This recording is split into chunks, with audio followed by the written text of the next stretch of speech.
প্রিয় বন্ধুরা, অনেক দিন পর মাঠের মাঝে এসেছি। এত সুন্দর সবুজ ধান ক্ষেত দেখে আসলে মনটা প্রফুল্ল হয়ে ওঠে। আপনাদের না দেখিয়ে পারলাম না। এখানে সবুজ ধানের ক্ষেত চোখ জুড়িয়ে যাচ্ছে, আর এপাশেই দেখেন সুন্দর ফসল পেঁয়াজ। যে পেঁয়াজটাকে আমি সব সময় বলি স্বর্ণের চাকা। এই পেঁয়াজ মাটিতে ঠিক স্বর্ণের মতোই শুয়ে থাকে।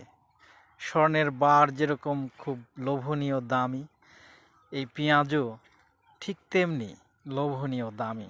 কৃষকের কাছে পরম প্রাপ্তি, মাটির মাঝে ফেটে আছে।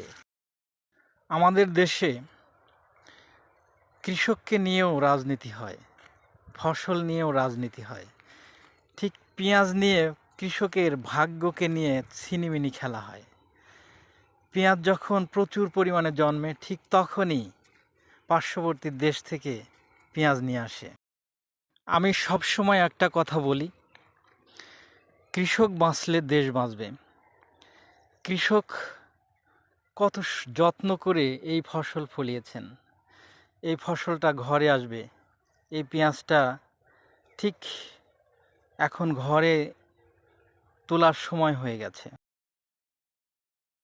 এবার পেঁয়াজের বাম্পার ফলন হয়েছে। দেখুন পেঁয়াজ কেমন সুন্দর মাটির নিচে শুয়ে আছে। পেঁয়াজ দেখলেই মনটা ভরে যায়। অসম্ভব সুন্দর হয়েছে। আশা করি কৃষকের মুখে হাসি ফুটবে। দেশকে সমৃদ্ধ করতে হলে, দেশের অর্থনীতিকে চাঙ্গা করতে হলে অবশ্যই কৃষকের পাশে দাঁড়াতে হবে।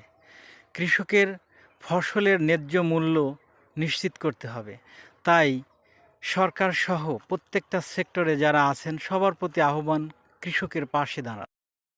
মাঠের রাজা কৃষক। দেখেন এই ক্ষেতে আমার কৃষক ভাই, মাঠের রাজা ভাই পেঁয়াজের মাঝে মরিচ চাষ করেছে। দুইটা ফসল সে পাবে।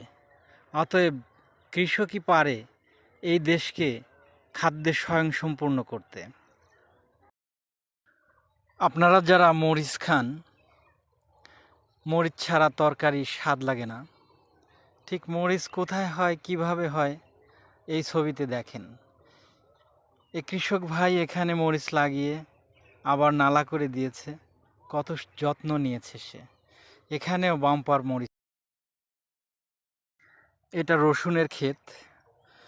রসুন হলো মশলা জাতীয় ফসল।